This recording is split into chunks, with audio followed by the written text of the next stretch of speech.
Hi, this is Stephen Mead, lifelong entrepreneur, business owner, and global speaker. Over the years, I've read hundreds of books and spent thousands of hours developing what I call the BullsEye belief system. And I've used that system to develop my own companies, as well as help others learn to be specific, targeted, and focused to get exactly what they want in life. Again, I'm Stephen Mead, and this is the BullsEye Guy podcast.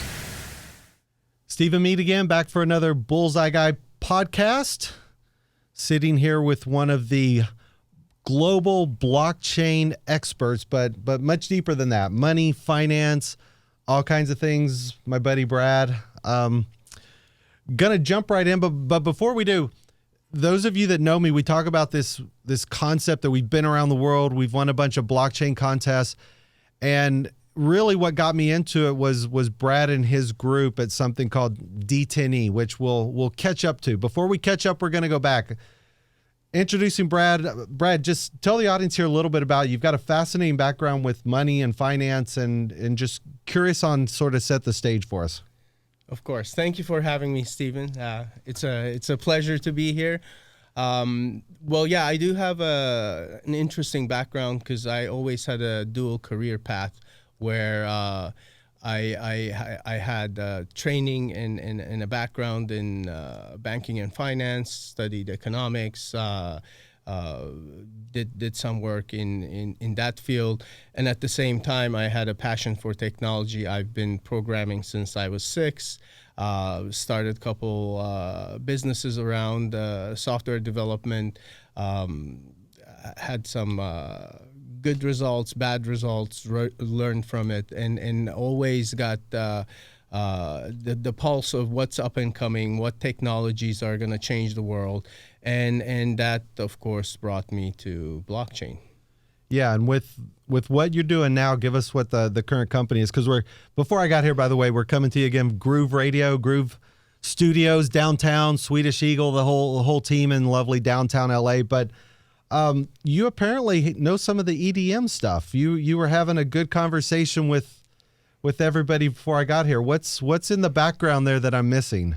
I won't confirm or deny, but I was just telling earlier on, if you like music and you like nightlife and you like meeting people, eventually you get to know people who are DJs, producers, club owners, and those friendships last, because it's always, at least for me, a journey to go out and meet new people and listen to some good music. Right, and we're sitting here, Swedish Eagle, obviously one of the stalwarts of that. You were dropping names of other people that I don't know. So let's move on. I want to ask you a question, though. You mentioned something, and I'm always a big proponent of this. You said you learned some things along the way with business, both good and bad. I'm curious on the things that were bad, not in terms of things, but a lot of the program here is entrepreneurial. What are one or two of the lessons you think you've learned from some of the businesses you've had prior? Like what are things you either messed up on and would do differently, or what did you learn that you can share with the audience? I think one main lesson that everyone learns as soon as you start building something and trying to make money with it is everything is going to take longer and be more expensive than you anticipated. Yeah. So I learned to buffer. If I think I'm going to need $5 to do something, I set aside 20. And then if 5 is enough, or I can do it for 2, that's wonderful. There's an excess. There's that buffer that reduces stress. Whereas if you say I'm going to do it for $5 and it's $5.50, now you have an incomplete task, or you didn't accomplish what you're trying to do. And that I found myself in those situations a couple times earlier on in my career, and that's something I carry business after business, project after project, conversation after conversation. Always have a buffer, both financially, time-wise, and bandwidth, energy-wise. Like your mind is also a resource. If you overtax it, the results are not going to be as optimal as they would have been if you had some free time to yourself to regroup. The second biggest lesson is, I am a trusting person, and there's going to be unexpected things. People are going to do things that are detrimental or adversarial to you. So be careful who you pick as partners in business. I mean, that goes for any project. You've seen a lot of really, really promising projects fall apart just because one of the partners gets greedy, has fraudulent intentions, things like that. And it's a shame where, you go into something with passion and it turns out ugly afterwards just because you didn't choose your playmates right. Yeah, I agree, and I'll cover that in a different one. It's a couple of the premises. One, I call it title creep, and the second one is the longer someone's around, the more value they think they have. So I've started companies where the conversation's early, and the longer they're around, they think they're more and more valuable. So it's beneficial to negotiate early and often. And I want to start. We'll move into some blockchain stuff, but again, I'm fascinated. Before you started into blockchain and the D10E stuff, we'll get to. What are some of the highlights of what you had done prior that you want to share? Some things that are sort of a skill set you've developed that's helped you throughout your career. That was his phone, by the way. He just turned off. If you couldn't see that, but go ahead. I think accomplishments wise, I've started businesses in 3 different continents and grew them. So being socially, culturally adaptable was a skill set I picked up early and always helped me trying to better understand the environment and making sure that it's the right environment to conduct the business you want to conduct. And then of course, as far as accomplishments, I started programming at 6, sold my first software when I was 9. I sold that company before I was 16, so I had an exit, entrepreneurial, not planned, not that I'm any genius or anything like that. It just happened so that I had to focus on my studies as opposed to running a business that young age. And then again, with the internet wave, I was looking to do something that uses the internet and use technology. Started a big data company before the term big data was a thing. We did purchase predictions from existing customer databases. That company got acquired by our alpha client because we were very accurate. So that's something I'm proud of. Okay.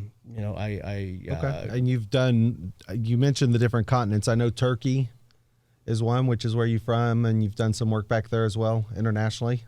Yes, I mean Europe, Middle East, including Turkey, obviously Northern America, Southern America. Okay, well let's move a little bit forward, and by a little forward I mean probably, just 18 months ago, 2 years ago. It's been a wild ride. The world of blockchain sort of exploded on the scene, I would say 2017. It had been around before that, and you were part of an organization that at the time I would say was the preeminent blockchain event in the world. 20 something conferences, 19 continents, and that was called D10E. What did D10E stand for? D10E is a numeronym for decentralized. Yeah. Because we believe in decentralizing things. And it was actually started by 3 people, and I'm not one of them. It was the brainchild of Brock Pierce. Yeah, Brock Pierce, one of the guys. Matt McKibben. And I believe Tiffany was the third person who was one of the original founders. And then me and my former partner, we started getting involved with the event, and Brock was very welcoming and said, hey, of course, we would appreciate your skill set and resources to grow this. And D10E started in 2014. There was one event in 14. I believe there were 2 events in 15. At the fourth event in 16, that's when we started getting more included and incorporated in both in the production process as well as participation at the event. And then from there on, we did 22, 23 other ones. We got to a point where we went from doing one a quarter to one a month to almost one a week. Yeah, it in was amazing. December of 2017, we did 3 D10Es in December, where we have holidays for a week. So December 2017 was, where were those 3? Because I believe the first one I did was San Francisco 2018, which was right after Davos. What was 2017? 17 was... Because I'm trying to remember too. There was Romania, probably Serbia or Liberland. Liberland, yes. In December, and one more, Malta. Could have been the first Malta. Could be. Let's see. Yeah, because once I started getting involved, it was actually after running into Mike at Davos. We did San Francisco. We were Malta. We were Korea. I mean, you guys were really as I said. Not only were you early, it was the best production type event. But thank you. We're gonna. Yeah, it was just the format. I mean, I've been doing conferences and stuff around the world. The production value, the efficiency of it, and what you did was really, fantastic and unparalleled for blockchain and getting early. But what that's going to lead me to is, and this is what we participated in with Moneta Pro, was there was a contest. It was a 10-minute on-stage presentation, big screen. It was almost like American Idol, except your scores went up automatically. It was part Olympics. It was fascinating, but there were times we were up against 10, 15, 20 companies, 30, 40, 50, hundreds applied. So your perspective on companies around the world, I want to transition over into some of the things around blockchain, where we think it's going, sort of where the industry is and where it's shaken out. And the reason I wanted the D10E stuff is the epicenter, really, 2017, 18, ICOs and all of these financing mechanisms came on. And we sort of transitioned through where now we've moved from ICOs to IEOs and all of these new terminology, and blockchain sort of growing up and matured in the last 6 to 9 months. Let's start here. One, Brad, how would you define blockchain, and what do you see as the difference between blockchain and cryptocurrency? I'm just curious from your perspective on that. Sure. Blockchain is a technology platform. It's a distributed ledger model where blocks of information are confirmed and chained together, so they become immutable and they're fixed forever. Crypto refers to, in this context, I'm assuming either cryptocurrencies or crypto assets, and blockchain can be and has been the underlying technology for crypto assets. However, there are other technologies that you can use and create other types of crypto assets that are not blockchain based. So when we say blockchain, we usually refer to the technology stack of everything, whether it's Hashgraph or Bitcoin or EOS or different consensus mechanisms. But without getting too technical, when I say blockchain, it encompasses everything, whether the underlying exact technology is blockchain or not. When you say crypto, it usually refers to the assets that were created, the carriers of value, and that's the unit of measure on these blockchains or different platforms. But it's not the technology itself. Right, and that's the distinction I've always made, is blockchain is the technology, kind of like the internet. The internet's not an industry. The internet's the platform, and it enables all of these different industries. And you mentioned, Brock earlier. Brock Pierce has sort of been a front-end proponent of this. Matt McKibben and those guys have done well. And if we go back to what Brock did early on, there was some pioneer work, and this is what I want to spend the time on, is really around the financing mechanism. So if we draw a distinction, blockchain's the technology, cryptocurrencies to me are really the tradable coins. To me, they're like glorified penny stocks in many senses. And this world that you and I were caught up in was this world of what became known as an ICO, an initial coin offering, yes, which wasn't much different than what was technically supposed to be an initial public offering. But the difference is an IPO for really big companies. Traditional financing IPOs are companies that have been around 10 years, $100 million in revenue, and that's your public offering. When you move down underneath that, you've got bulletin boards and penny stocks and things you could do that were much, much different. The ICOs were fascinating as a funding and financing mechanism.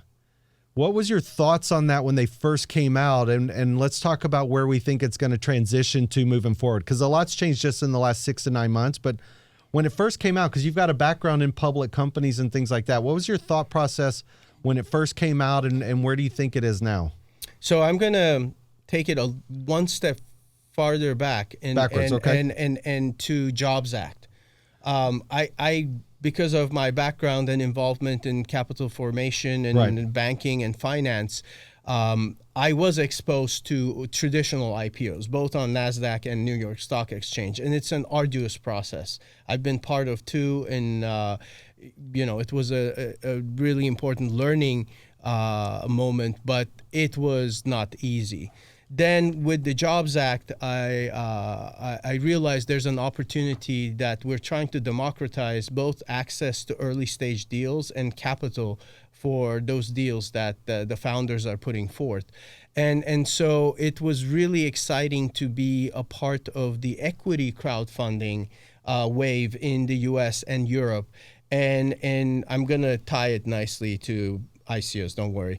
And then I know exactly where you're going with it. And so then this is great. we did we did one of the first 3 filings of Reg A plus exemption in the United States for a car company. It got qualified by SEC, and we had the record raise with over $17 million raised from 6,500 people in 2016. So I felt proud of, I mean, it was hard work, but I felt proud to be on the bleeding edge of that financial movement. A week later, someone's ICO raised $50 million in 6 minutes or 10 seconds. So I was dumbfounded. I mean, I was just like, how is this possible? And what did I miss? Because I've been in crypto since 2009, and I'm friends with people. I followed the master coin model that you're talking about, that Brock did.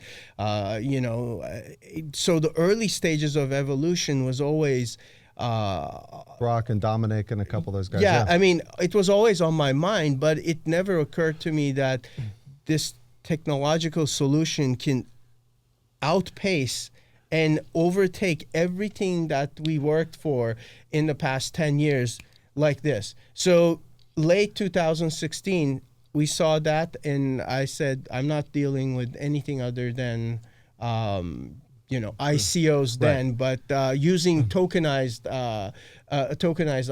approach to fundraising, because it's global and it's so fast that we've never seen anything like that before.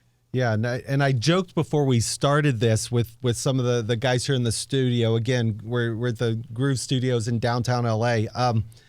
This is going to be a little bit of inside baseball. So I'm going to back up, because I'm excited and agree completely with what Brad said about the Jobs Act, but I'm not sure everybody would understand that. So a little simplistic perspective. If you were trying to raise money in the US, you have a lot of restrictions for the legal side. You have a lot of paperwork and filing, and it's arduous and takes a little bit longer. And the benefit supposedly is you get equity. And I don't mean supposedly in a bad way. You put money in as an investor, you get equity. But as an entrepreneur, it's time consuming, expensive, and some restrictions. Along came this world of, quote, crowdfunding.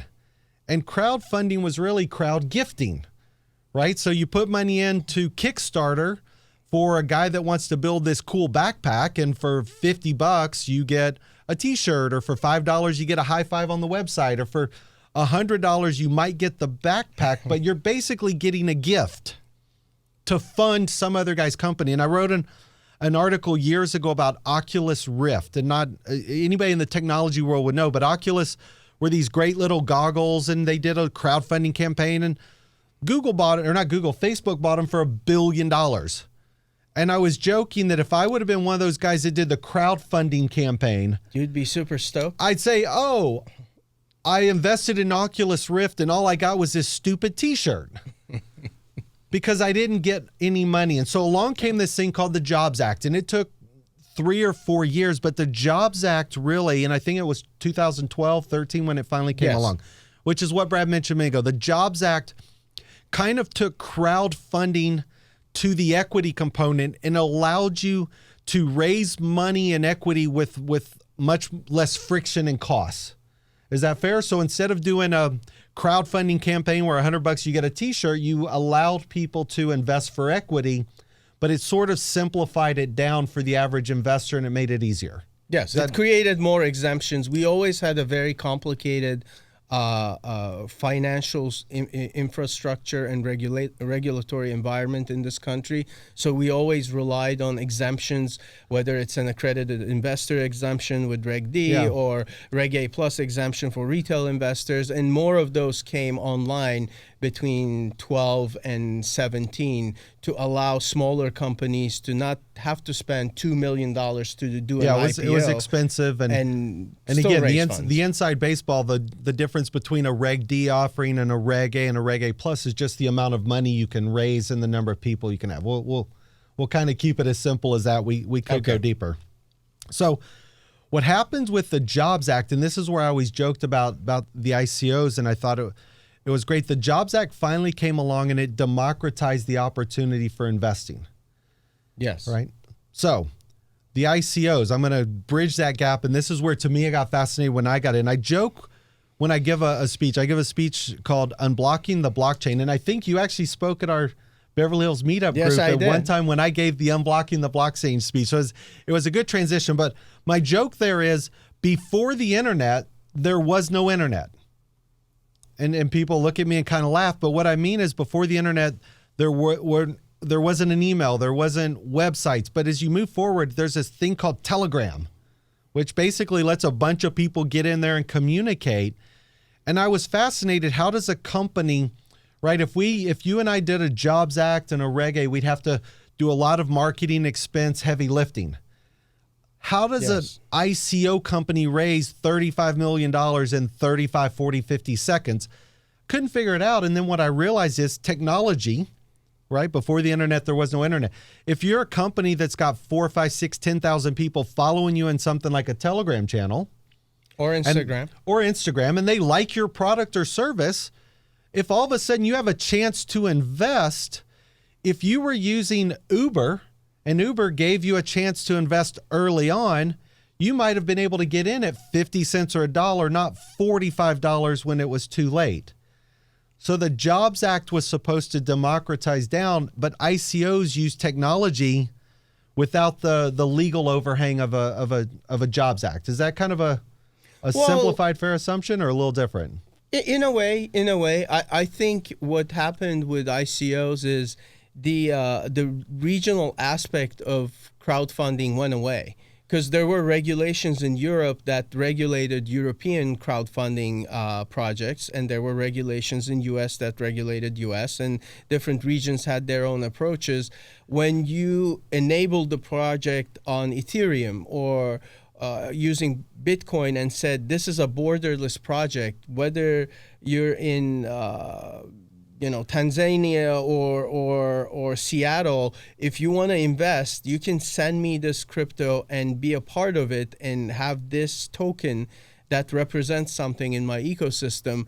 Suddenly you had a global market, and that was never before seen. Yeah, without the internet and this technology, you didn't have a global platform to market. So going back to your statement, yes, legally it does pick and choose what jurisdiction it wants to work out of, because there's no global oversight and standardized norms on fundraising. Yeah. Everything is different as soon as you cross borders. So what people have been trying to do since 2016, is comply in a jurisdiction that's most favorable to their project, and then try to restrict access from other regions that may have controversial laws in place. Yeah, and that's sort of what we've done with Moneta Pro, and you at D10E, you guys are a huge help for Malta. We've looked heavily. We're rolling things out of Malta because they've sort of tried to lead the pack around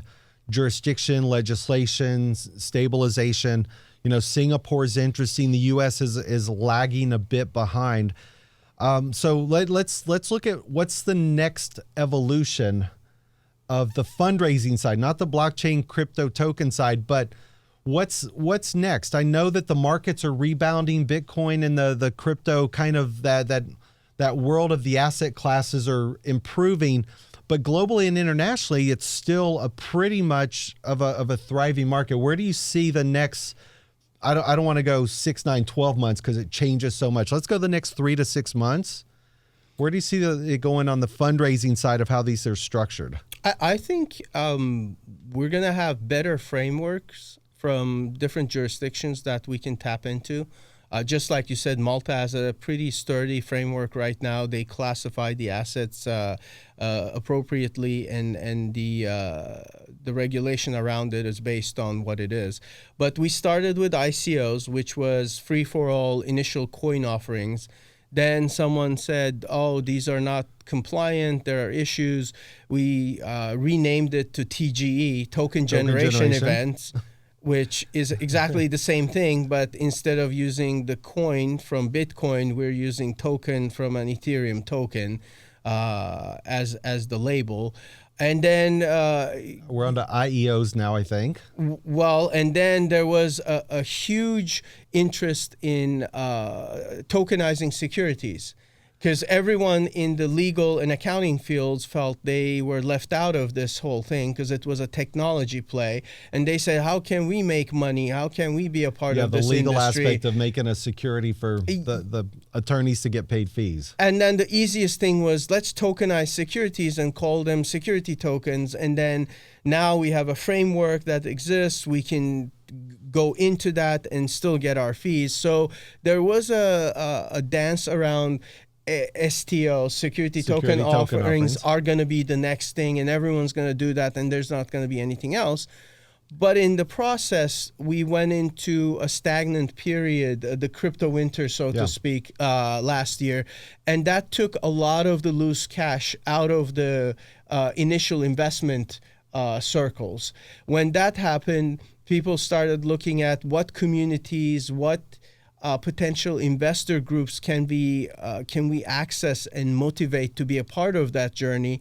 And the easiest target, the lowest hanging fruit, was people with money on exchanges, because they're not touching those either fiat or crypto assets. It's setting in the exchange account. So they were like, okay, we'll go from ICO to TG to STO to IEO now, initial exchange offering, with the hopes that if we offer our initial sale on an exchange, it's perceived KYC, AML, everything is done.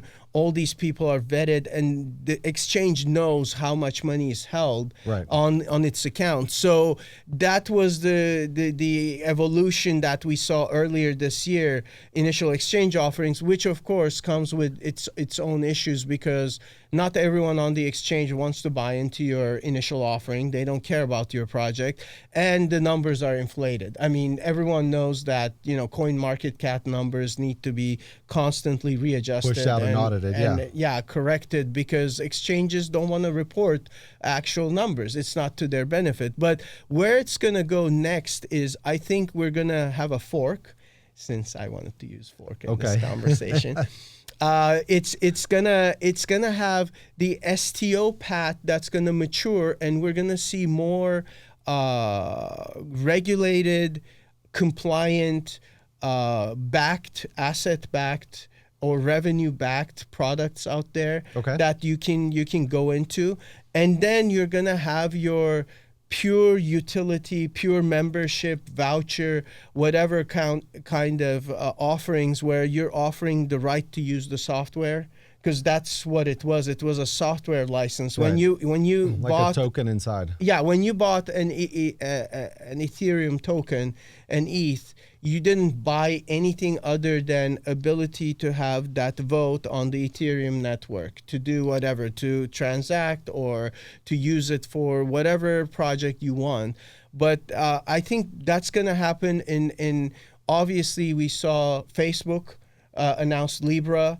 JP Morgan Chase announced JPM coin. These are not surprises for those in the industry, inside track.